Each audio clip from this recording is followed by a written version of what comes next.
Baruch Hashem, nous nous retrouvons pour les lois du Shabbat, Kodesh. Il y a d'abord deux choses, bienvenue à tous ceux qui viennent d'arriver. C'est un plaisir pour nous.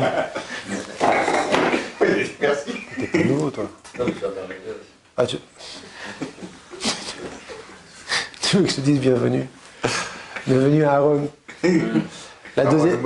Aaron Moshe. La deuxième chose qui est importante de préciser, Rabotai, c'est quelqu'un m'a posé une question tout à l'heure, et c'est important de les farsem, de le dire et de le publier.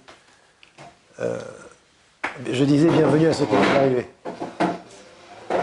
Donc la question était la suivante, c'est un avraire sérieux, ça fait 10 ans qu'il étudie.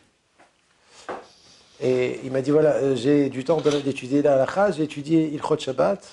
Maintenant, j'ai un safek, un doute, une question. Est-ce que je continue à étudier Ilchot Shabbat, ce que je n'ai pas encore vu, ou bien je passe à Ilchot Brachot? Ça, c'est la question. Je vous dis la réponse que je lui dis, elle est très importante. C'est je répète, il s'agit d'un avraire que ça fait 10 ans qu'il étudie. Donc, il a parcouru quand même beaucoup de choses. Je lui dis que tant qu'il n'est pas passé sur tout Ilchot Shabbat, il ne doit pas arrêter d'étudier Ilchot Shabbat. Moi, ça fait que 30 ans que j'étudie Ilchot Shabbat, et je me rends compte de deux choses. Que ça, on oublie vite, et on a besoin de répéter pour comprendre mieux. C'est-à-dire, même quand tu n'as pas oublié, des fois tu as cru comprendre. Mais quand 2, 3, 4, 5 ans plus tard, tu fais des chazarot, waouh, mais maintenant je comprends mieux. C'était pas ça que j'avais compris la dernière fois. On approfondit. En vérité, c'est dans toute la Torah comme ça. Mais le premier point que je voudrais dire, c'est que c'est très important de se donner tout de suite dans Ilchot Shabbat, de tout connaître, de tout apprendre bien. Alors, on ne peut pas encore devenir des poskim, on ne nous a pas demandé de devenir des poskim, mais au moins connaître les bases de toutes. Vous savez qu'il y a 39 melachot pendant Shabbat, 39 travaux, et chaque melacha, Rabbi Yochanan et Resh Lakish dans le Talmud Yerushalmi disent qu'il a 39 dérivés. Chaque melacha, 39 dérivés. Donc 39 fois 39, c'est sympa. Ça, c'est une première chose. Deuxièmement, Shabbat en soi, c'est très, très important, c'est le yesod de la Emouna. Donc plus on s'investit dans les lois du Shabbat, et plus on renforce la Emouna. Alors pour terminer, avant de rentrer dans les lois du Shabbat, je profite de parce qu'on change de Melacha là, on a fini Bichoul hier. On va commencer une nouvelle Melacha aujourd'hui, Baruch Hashem. Vous allez avoir demain un cours à 18h15 d'un grand posek. C'est le Rav Abraham Garcia qui va venir donner une sikha. L'oncle d'Hillel. Et j'ai entendu en son nom ce matin qu'il a dit que si quelqu'un qui étudie pas, un bon juif, mais il n'étudie pas Ilchot Shabbat, c'est bien de lui acheter du vin Mevouchal. Vous avez compris ou j'explique? Parce que c'est sûr qu'il peut être à un moment donné Mechal Shabbat. Voilà. Quelqu'un qui n'étudie pas, et ce qu'il dit, c'est pas lui en fait. C'est déjà marqué dans le Mishnah Brura, dans la Akdama, dans l'introduction du Mishnah Brura, au nom du Rav Yonatan Eifshitz, il dit là-bas que quelqu'un qui n'étudie pas Ilchot Shabbat, c'est sûr qu'il profane Shabbat à droite à gauche. Il y a tellement de halachot qu'il faut connaître. Et c'est ce qu'il veut Hachem. Il veut Hachem que le jour du Shabbat, on soit dans une atmosphère de Kedusha. Kedusha de Shabbat.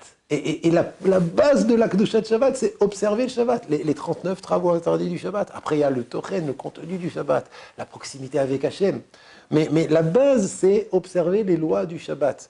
Donc, Rabotai, je suis très content d'avoir terminé avec vous hier, Ilchot Bichoul. Et c'est vraiment de manière... pas superficielle, mais on a juste goûté un petit peu. Je vous souhaite à vous tous de refaire les lois qui concernent le bichoul, d'approfondir et de devenir vous-même des poskim, Bezrat Hashem. David, tu avais une question? Est-ce que ça existe aujourd'hui quelqu'un qui fait Shabbat à 100%? Alors, dans le sourmera, oui. Ça veut dire de faire attention, oui. Et dans le Asetov, dans l'action du Shabbat, Vesham meru bnei Israël et Shabbat, la santé est un Shabbat. Ah, ça me plaît, vous avez fait attention à ça? Il y a une mitzvah qui s'appelle la santé est un Shabbat. C'est pas l'olechalel Shabbat. C'est pas seulement ne pas profaner Shabbat. C'est aussi la santé est un Shabbat. Il y a une mitzvah de faire le Shabbat. De faire le Shabbat. Regardez le Rachaim Akadosh qui dit là-bas, c'est très joli. Et alors c'est vrai que je réponds à ta question, dans ne pas profaner Shabbat, oui, ça existe, heureusement. Dans faire le Shabbat avec toute la kedusha du Shabbat, la proximité avec Hachem, le oneg Shabbat, le kvod Shabbat. Peut-être qu'il y a des niveaux, Ein Sof, sans limite. Oui? C'est leur nom, on met des Mechal Non, voilà, on étudie. Il y a une siyata d'Ishmael, on étudie. On n'est pas des Mechalel Shabbat puisqu'on étudie. Et puis, en tout cas, on peut toucher du vin. Pourquoi? Parce qu'on n'est pas Mefaressia, on est Mishtadlim. On ne peut pas tout apprendre en un jour. Mais le simple fait qu'on est assis et qu'on étudie les lois du Shabbat, déjà, c'est comme la Shonara. C'est comme le Chafetz Chaim dit dans la Shonara. Hein? Chafetz Chaim, il dit, Chaz v'Shalom, dans la Shonara, il y a deux personnes. Il y a ceux qu'on appelle Baalé la Shonara. Chaz v'Shalom, Enaim Chelek le'olam haba. Lo mekablim pnei Shechina, c'est très grave. Et ceux qui sont Nirchalim, que des fois ils disent la Shonara. Comment on fait pour passer de la première catégorie à la deuxième catégorie? Étudie les chot la Shonara. Quand tu dis même une halakha par jour, déjà tu n'es plus Baal la Shonara. De temps en temps, tu dis du Lachonara, mais au moins, tu étudies le Lachonara. Et il la Shonara. Donc, pour ne pas être Baal Lachonara, il faut étudier. Parce que le Lachonara, c'est comme Ilchot Shabbat. si tu n'étudies pas les halachot, c'est sûr que tu en fais. Et même quand tu étudies, des fois, tu te rends compte que tu en fais encore. Shabbat, c'est la même chose. Le simple fait qu'on a un kécher, on a un lien avec les lois du Shabbat, alors déjà, on n'est pas Mechalel, Shabbat et Pharesia. D'accord? Ah ben évidemment, plus on va s'investir, dans la... Parce que toujours, hein, c'est important, Amir, je suis désolé, hein, pour que le cœur s'ouvre et que la Torah rentre dans le cœur, et aussi bien en quantité qu'en qualité, il faut être Bessimcha, il faut être dans la joie. Okay? Et la joie, c'est elle qui va faire en sorte que le cœur va s'ouvrir. Et quand le cœur s'ouvre, l'esprit aussi s'ouvre, et ça rentre. Ça veut dire, plus tu vas étudier Bessimcha, plus tu vas... Alors comment tu fais pour étudier Bessimcha? Continue à faire des blagues, je sais pas, on va faire... Sors ton livre, je t'en fais un livre de jeux de mots, c'est merveilleux. Aïkar tiye besimcha. Le plus important, et bémet, en Bretagne, c'est Badou comme nous, c'est un issour de pas être besimcha. Ça veut dire la hatzvut, la tristesse, Razé Shalom, c'est avi avot atuma. Avi avot atuma. Il y a la touma, il y a avatuma, il y a avi avot atuma. Avi avot atuma, ça veut dire c'est le plus haut niveau d'impureté. La tristesse, c'est le plus haut niveau d'impureté. Tout à fait, j'ai parlé des deux extrémités. Oui. Non, c'est ce qu'il dit le Rambam dans Sof, Ilchot, Lulav. Asimcha, avoda gedola hi. La simcha, c'est un grand travail. Et tout celui qui s'empêche d'arriver à la simcha, raoui lipara mimeno. Normalement, il doit être puni. De ne pas être contre le Rambam, il dit, et c'est explicite dans la Torah, dans Parashat Kitavo, que toutes les 98 malédictions qui est marquées là-bas, Nora, Noraot, c'est pour quelle raison? Tachat, Asher, Lo, Avadatem, et Hashem, Elokecha, Besimcha, ou Betuv, Levav. C'est parce qu'on n'a pas servi Hashem dans la joie avec mon cœur. La simcha, c'est pas facultatif. C'est chayav. Chayav. Bon là, j'ai juste expliqué un aspect, pourquoi on est obligé d'avoir la simcha, parce qu'on doit étudier la Torah et la connaître. Et tu ne peux pas la connaître si tu n'es pas Besimcha. Et quand tu es Besimcha, tu as un turbo. Tu avances, waouh! Toute la Torah, elle rentre bien, parce que t'es Bessimcha, l'esprit est ouvert, le cœur est ouvert, ça rentre, c'est super, tu t'en rappelles, tu comprends. Quand t'es à Tzouv, tu te renfermes. C'est pas plus grave. Attends, une seconde. Benjamin. On n'a pas se forcer. Ah bah si, c'est ce que j'ai dit au nom du Rambam. La simcha, c'est une avoda. Oui. Les gens ils croient que la simcha, c'est des fois ça vient, ça va. C'est une avoda. C'est une avoda. Non, c'est pas sourire et rigoler. Voilà, exactement. Voilà. Je compte donner Bezrat Hashem. Je compte donner Bezrat Hashem une sikha. Une sikha sur la simcha. Bezrat Hashem. T'as raison. Mais c'est un travail. Okay. C'est comme la yira. La crainte aussi, c'est un travail. Et Hashem, il veut qu'on soit Bessimcha. Très, très important. Gamiel. Est-ce que c'est par rapport au fait que si on apprend justement la halachot, est-ce que c'est pas plus grave? Est-ce que ça ne nous donne pas plus de responsabilité quand on fait une avéra par rapport à ce qu'on a appris? Non, pas du tout. Parce qu'on n'est pas des anges. Mais quelqu'un qui ne va pas étudier pour pas être méside, comme tu dis maintenant, pour rester shogeg, einecha méside gadol misé. C'est le plus grand cas de méside qui puisse exister. Non, moi je n'étudie pas comme ça. Comme ça, je fais les choses bishogeg. Ça veut dire je fais les choses sans savoir que c'est interdit, c'est génial. Lui, c'est le plus grand méside. D'accord? Donc il n'y a pas de tort de se dire je préfère ne pas étudier pour ne pas savoir ce qui est assourd et comme ça je continue à le faire. Il n'y a pas, ni dans la Shonara, ni dans Shabbat. Ken, Shigegat Talmud Olazadon, marqué dans Pirkei Avot, quelqu'un qui n'étudie pas, qui est shogeg parce qu'il ne connaît pas l'interdiction, ça s'appelle Zadon, ça s'appelle Mézid. Par contre, quelqu'un qui étudie, il ne connaît pas tout, lui, Bémet, il est shogeg. J'étudie l'atla tous les jours un petit peu, une halakha par jour, 2 halakhot par jour, l'atla, j'avance. Et grâce à ça, je connais toutes les halakhot. Est-ce que ça marche si on n'a pas envie d'étudier une halakha? Est-ce que ça marche si on étudie autre chose et qu'on repousse l'étude de cette halakha? Non, ça marche pas. Non. On est obligé d'étudier ce qu'on veut pas. Voilà, j'ai donné 2 exemples. Shonara et Shabbat. T'as pas le choix, tu dois l'étudier. Dachouf, vite. J'entends, hein, vous êtes des petits malins. Magnifique. Ça va, on peut commencer? Nouvelle Melacha Bessiata du Shmaya. On commence un nouveau travail. Il y a 39 travaux. Le jour du Shabbat, on le sait tous. Baruch Hashem. C'est quoi une Melacha, Binyamin? Il a fait. Chazal. Celle qu'on va commencer aujourd'hui, je pense que c'est celle qui est le plus shachiach. Qu'est-ce que ça veut dire shachiach? Fréquente. La melacha, qui est le plus fréquente le jour du Shabbat. C'est la melacha. Moukse, c'est des rabanan, c'est pas une melacha. Borer. On a parlé de bichoul. La melacha qu'on va rencontrer, que vous rencontrez tous depuis votre plus jeune âge jusqu'à aujourd'hui, celle à laquelle on est le plus confronté tous les Shabbatot, c'est le triage. Borer. Borer, c'est trier. Il y a une des 39 melachot de Shabbat, c'est borer. Livror en hébreu, livror avec le lamed, l'infinitif, le lamed. Livror, c'est trier. À la base, c'est sur des énormes quantités. Et c'est midarbanan de trier dans l'assiette. Pas du tout. On y arrive, mes antachés. On y arrive, voilà, c'est ce que c'est. Je suis venu pour ça aujourd'hui. Quand je parle de Melacha, non Gamliel, je parle de Oraïta. Je parle que c'est Minatora, c'est pas Miderabanan. Le triage pendant Shabbat est interdit, Midéoraïta, mais il y a beaucoup de choses qu'il va falloir définir. Il y a des triages qui sont permis, il y a des triages qui sont interdits. Avant tout, à chaque fois qu'on commence une Melacha, il faut savoir quelle était sa source. Quelle est la source de cette Melacha? Vous savez tous, vous avez dû entendre une fois dans votre vie, que toutes les Melachot qu'on apprend, qu'elles sont interdites le jour du Shabbat, prennent source dans le Mishkan, dans le sanctuaire que les Bnei Israël ont fait dans le désert. Ce qu'ils ont fait pour construire le Mishkan, de là-bas on apprend quelles sont les Melachot qui sont interdites le jour du Shabbat. Pour quelle raison? Gzerat HaKatuv, Halacha leMoshe miSinai. C'est de là-bas qu'on apprend. C'est Torah Sheba Alpeh. La question est très bonne.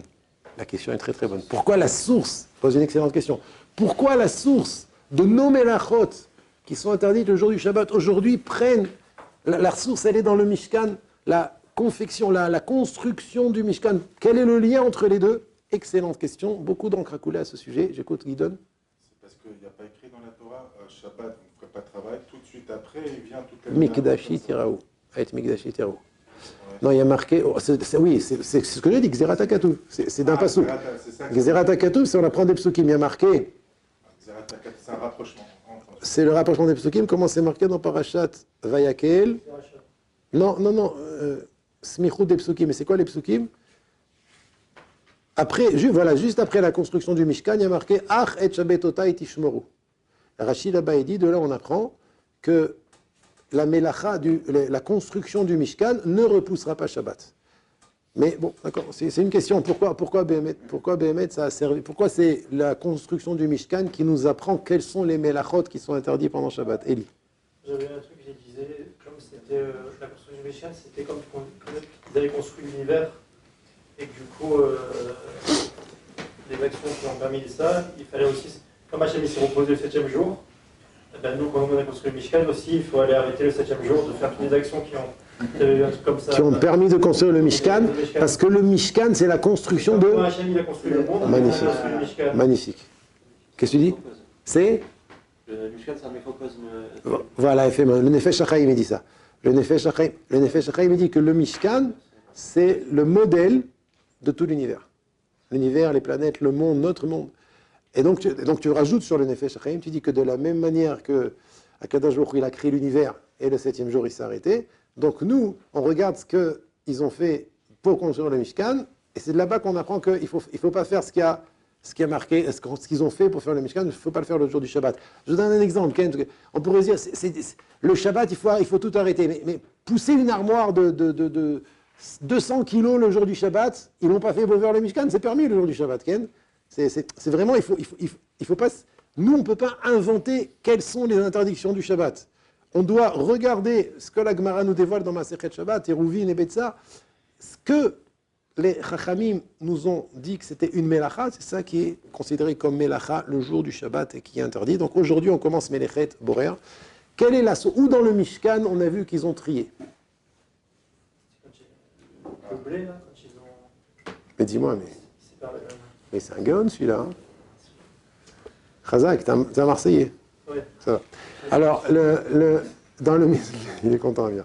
Donc, dans le Mishkan, Rabotai, qu'est-ce qui s'est passé? Il y avait ce qui s'appelle Sidura des pâtes. Sidura des pâtes, c'est ce qu'ils devaient faire pour faire le lechem apanim, le pain de...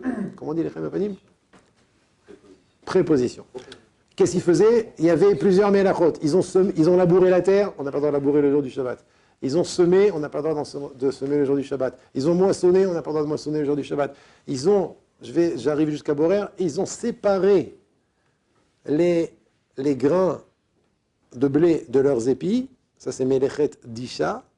Après ils l'ont lancé au vent, c'est Melechet Zoré, et au vent, le motz, l'écorce qui est légère, elle partait et le blé est retombé. Donc voilà, on a du blé devant nous, on engrangeait le blé et on attendait avant de le moudre.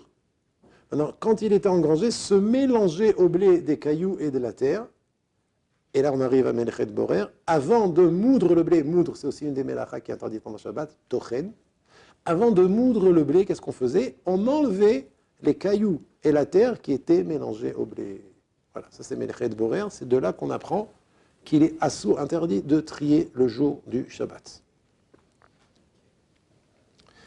J'ai dit tout à l'heure, alors tout ce que je vais dire aujourd'hui, c'est des règles générales. Je ne rentre pas encore dans les détails de la Melacha parce que la Melacha est très très importante et je voudrais d'abord donner des règles générales de cette Melacha. J'ai dit tout à l'heure que c'était permis de trier. Il y a des cas où c'est permis de trier pendant Shabbat. Alors on va dire de quelle manière il est permis de trier pendant Shabbat. C'est seulement, vous savez? Vous savez? Ouais, avec des...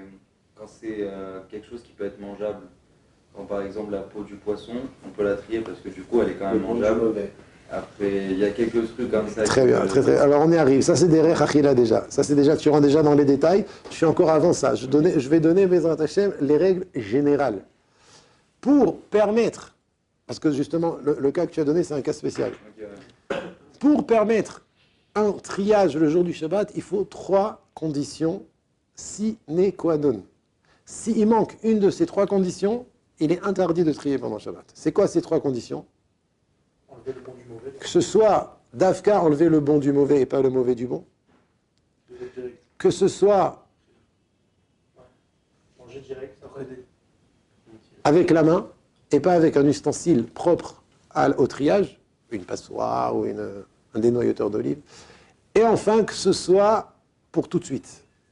C'est seulement lorsque ces 3 conditions sont réunies, donc je répète, d'enlever le bon du mauvais et pas le mauvais du bon, d'enlever avec la main et pas avec un ustensile, et à condition que ce soit pour maintenant et pas pour dans 2, 3, 4 heures. C'est seulement quand ces 3 conditions sont réunies qu'il sera permis de trier pendant Shabbat. Pour s'en rappeler, Raché, Tevot, c'est les initiales de Haïl. Haïl.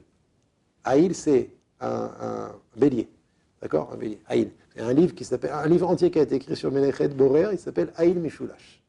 Haïl, donc c'est les initiales, et Mishulash, c'est parce qu'il y a 3 conditions. Aleph, c'est Ochel, Mitor, Psolet. Yud, c'est Yad, et pas Bekli. Et Lamed, c'est l'altar. En hébreu, l'altar, c'est pour tout de suite.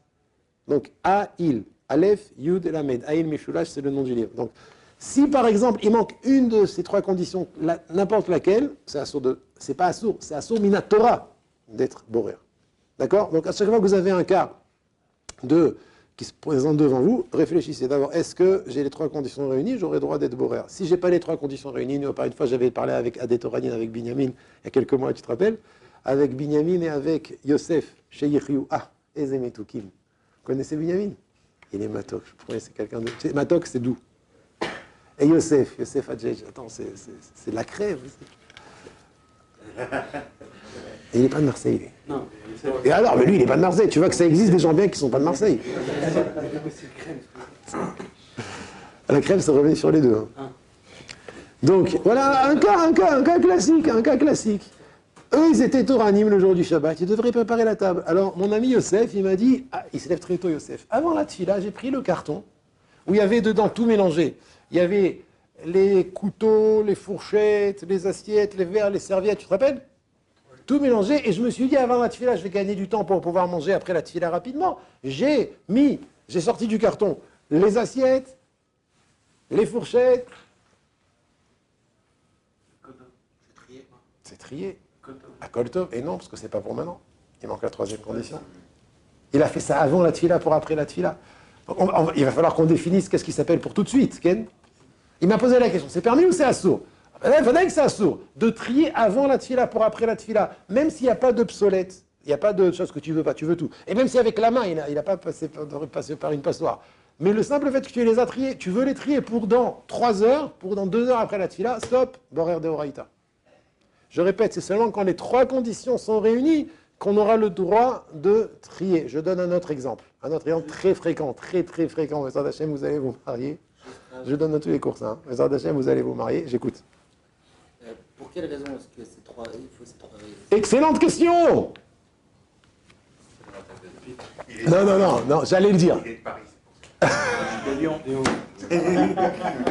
Excellente question. Pourquoi, quand on a les 3 conditions réunies, on a le droit de trier? Magnifique question. Alors là, il faut être à la yeshiva, il faut étudier. Je vais vous donner une réponse de l'Amdan. C'est quoi l'Amdan? L'Amdan, c'est quelqu'un qui sait étudier, qui est donc, comme vous savez tous étudier, je me permets de vous la donner. Quand ces 3 conditions sont réunies, ça s'appelle plus Maaseh Brira, ça s'appelle Maaseh Achila. Ça veut dire, la Torah, elle interdit de trier. Quand tu prends ces 3 conditions et que tu les réunis, ça s'appelle plus que tu tries, ça s'appelle que tu manges. Toute personne qui mange, elle prend d'une assiette quelque chose, elle le met dans la bouche. Elle prend le bon du mauvais pour le manger tout de suite, et pas avec un cli et pas avec un ustensile qui est meyouchad à la brira, un cli qui est spécifique au triage. Donc il y a fait meot. Ah, quelque chose qui n'est pas mangeable. Alors c'est pas derech achila. Un homme quand il mange, enfin comme ça la Torah nous l'a ordonné. Voilà, j'ai l'exemple que je vais donner maintenant. Je vais arriver à l'exemple que je voulais dire avant qu'il pose la question. Un homme quand il mange, c'est moussar et halakha mélangés là. Je sais pas si tu as remarqué. Hein. Non, c'est bon. Un exemple très fréquent, ça, chez moi, ça arrive tous les Shabbats. Et vous allez pouvoir donner d'autres exemples qui ressemblent à cet exemple. Votre épouse, Bezrat Hashem, va faire une salade, une bonne salade. Et comme toute bonne épouse, elle fait plaisir à son mari. Et le mari, il adore le citron dans la salade. Mais au lieu de vinaigre, c'est pas... Citron, c'est bon. Elle prend un citron, elle le presse au-dessus de cette salade. C'est permis. C'est permis à... Oh, Khazan! Moi aussi j'adore le citron. Ah, magnifique! Elle prend le citron, maintenant, elle ne va pas le presser avec le pressoir, c'est assourd. On n'a pas le droit de presser un citron avec un pressoir le jour du Shabbat. Mais le presser aussi, c'est un problème si tu le presses dans un verre. Avec la main, tu prends un citron mou, tu le presses, c'est permis de presser un citron sur du manger pendant Shabbat. C'est pas interdit, Mishum Socheta, même qu'il est dur. Que sur du manger dur. Oh! Oui, j'ai dit la dernière fois. Dans un verre de thé, c'est assourd. Okay? Ou dans un verre d'eau aussi, c'est assourd. Donc, c'est pas le sujet que je voulais parler. Comme il a dit Chaim, ça arrive très souvent que les pépins tombent dans la salade. Et toi, tu te dis, ah, magnifique, la petite salade. Attends. Tu vas enlever le pépin de la salade. Borer de oraïta. Enlever un pépin d'une salade de tomates, salade n'importe quelle salade. C'est borer de oraïta. Pourquoi? Le pépin, c'est du obsolète. C'est quelque chose que tu veux pas. Tu vas enlever un pépin du mauvais, du bon, bien qu'il y ait les 2 autres conditions réunies. C'est avec la main, c'est pas avec un keli. Et c'est pour tout de suite, je vais manger, c'est pas pour dans plus tard. Assour mina Torah d'enlever le pépin de la salade. Maintenant, Rabotaï, parenthèse. Si vous voyez quelqu'un qui va le faire pendant Shabbat, n'hurlez pas sur lui. Ah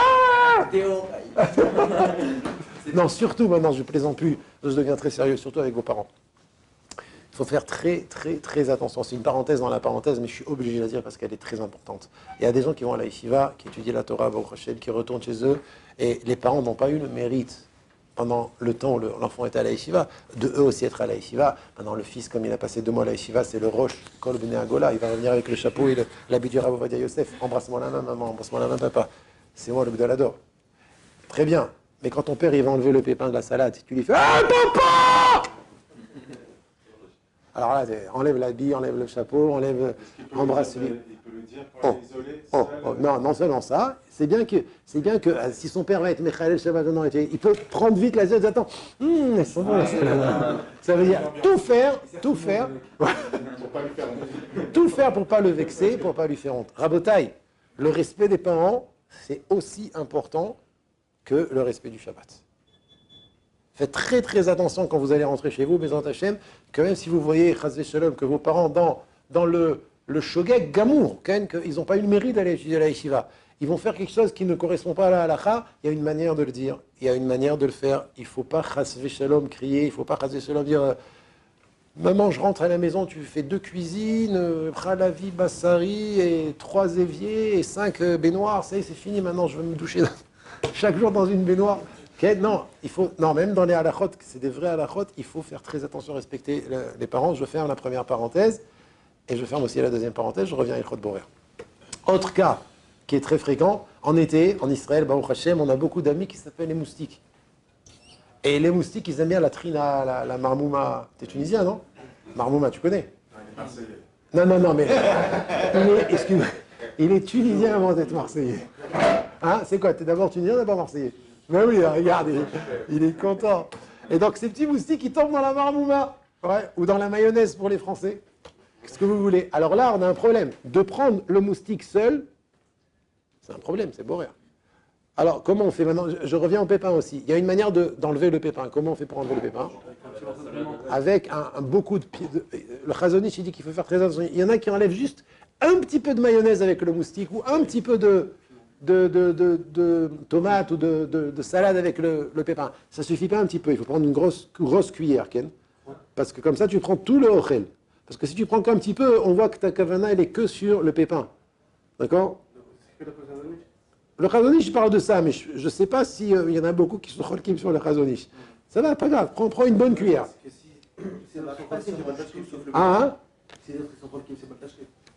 C'est pas Baal Tashrit. Si c'est les Tzorer Shabbat, c'est pas Baal. Tout ce qui est les Tzorer Adam, ça s'appelle pas Baal Tashrit. Ça ne s'appelle pas Baal. Donc, il vaut mieux être marmien le Chazonich, je prends une bonne cuillère. Une bonne cuillère de mayonnaise. Pour la marmouma, je comprends, c'est dur. Pour un Tunisien, jeter de la marmouma, c'est impensable. Je préfère ne pas manger de marmouma. Ça, c'est plus que Baal Tashrit. Fait mode.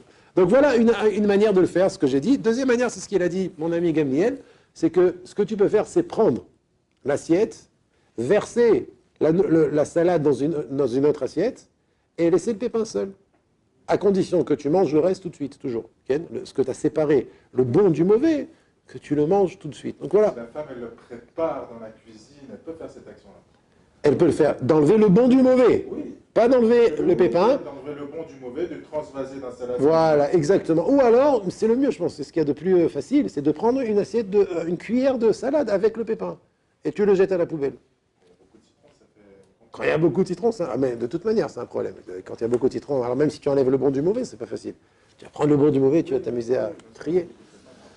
Alors, moi, j'ai pas compris la réponse que vous avez donnée, parce que vous avez dit c'est plus gai de manger. Il a dit, mais du coup, dans le cas du carton, ça ne peut pas manger Birkat. Dans le cas du carton avec le sel, c'est pas... Du carton, voilà, c'était pas... Non. Si ça n'a pas guère de manger, pourquoi ça aurait été intéressant? C'est ce que je viens de dire. Vous pouvez répéter ce qu'il a dit? Il a dit, j'ai expliqué. Pourquoi tu me demandes à moi? C'est beau, ça fait travailler la tête, mais je peux Il est très mépoulpal Bléaïnara, Rabbi Amir. Il a dit, moi j'ai dit à Gamliel tout à l'heure que quand il y a les 3 conditions réunies, c'est permis d'être borer. Il a posé une excellente question. Mais pourquoi? C'est trier. Pourquoi pitom? Parce que j'ai les 3 conditions réunies, sauf, je trie. Pourquoi ça devient permis? J'ai répondu. Parce que quand tu as les 3 conditions réunies, ça s'appelle maaseh achila. Ça ne s'appelle pas que tu tries, ça s'appelle que tu manges. Toute personne mange. J'ai envie de te dire aussi de la même manière que c'est assourd de broyer. Assourd de broyer. L'itron, tochen, c'est une des melachot. Tu as le droit de mettre la nourriture dans la bouche et la mastiquer. Ah, tu broies! Non, c'est derech achila. C'est comme ça qu'on mange. Je considère cette action comme manger et pas comme broyer. Ben là, c'est la même chose. Quand je trie le bon avec la main pour manger tout de suite, ça ne s'appelle pas trier, ça s'appelle manger. Ça, c'est ce que j'ai dit à Gamier. Shoel Rabbi Amir, qui a posé la question? Eli? Guidon? Eli, quelle question on a posée? Il a dit, mais tu crois aussi dans le cas du carton, c'est pas guère de manger. Ah, hein? Il a dit, dans le cas du carton de Yosef, oui. c'est pas un truc de manger. Après. Ils sont tri des livres. Ah, Chazak! J'ai compris. Non, j'avais pas du tout compris ta question. Merci Guidon, tu m'as sauvé la vie. Magnifique, non, très très bien. Ça fait partie des akdamot. C'est encore plus interdit, alors. Ça fait partie des introductions. Ça fait partie des introductions. Alors très bien, on arrive au prochain point que je voulais dire ce soir, Bezrat Hashem. C'est qu'il faut savoir, et je vais arriver à votre question, il faut savoir que l'interdiction de trier ne concerne pas que la nourriture. Ouais, Guidon, l'interdiction de trier ne concerne pas que la nourriture, ça concerne tous les objets. Par exemple, les couverts. Vous avez dans un séchoir de vaisselle, couteau, fourchette et cuillère mélangées. Interdit de trier. Les livres. Vous avez un amoncement de livres. Chumash, Sidurim, Gmarot, Mikrot, Gdolot. Interdit de trier. Vous avez des habits, un monde d'habits. Ken, chemise, pantalon et même chemise. Verte, rouge, noire, jaune. Interdit de trier. Alors, les cartes aussi, il y aura des manières où ça va être permis, c'est ce que j'ai expliqué Bezrat Hashem. Donc maintenant j'arrive à votre réponse. Quand j'ai parlé de derer achila, quand c'est une action de manger, c'est permis. Dans les livres, ça sera un derer d'utiliser. Dans le carton, ça sera un derer de mettre la table. Ça ne s'appelle pas trier. De prendre le bon avec la main pour mettre la table tout de suite. Pourquoi c'est pas du triage? Parce que ça s'appelle mettre la table. Ça s'appelle pas trier. De la manière que quand je prends le bon pour le mettre dans ma bouche, ça s'appelle manger, ça s'appelle pas trier. Puisque l'interdiction de borer concerne pas seulement la nourriture, mais aussi tous les autres objets. Donc dans tous les autres objets aussi, quand je vais permettre de le triage, c'est parce que c'est une manière d'utiliser. C'est pas manger. Là-bas, c'est mettre la table. Là-bas, c'est ranger. Là-bas, c'est prendre un livre pour lire. Prendre un livre pour lire. Ça sera permis. C'est bon, j'ai répondu? C'est clair? Que Dieu vous bénisse.